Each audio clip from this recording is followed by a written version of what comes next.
Hi guys! Naniniwala ba kayo na may mga gusto tayong gawin, may pangarap tayo? Marami tayong pangarap tulad na magkaroon ng sariling bahay at lupa. Pangarap yun. Or magkaroon tayo ng kailangan natin itayo. Or yung makapagtapos tayo ng pag-aaral na minsan ay may mga hadlang, diba? Yung mga yun nabanggit ay hindi minsan natin nakukuha dahil nakakahadlang lang po doon dahil wala tayong pangsuporta o pera na ipanggagastos doon para makamit po natin yan. Kasi yung sa pag-aaral, kailangan may pera, di ba?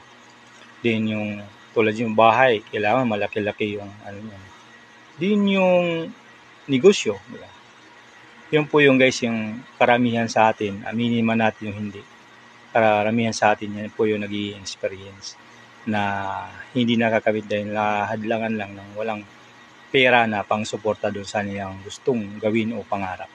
Kaya pong hinatay nyo guys. Share and like and comment po or follow para update ya sa ating kwentuhan. Maraming salamat.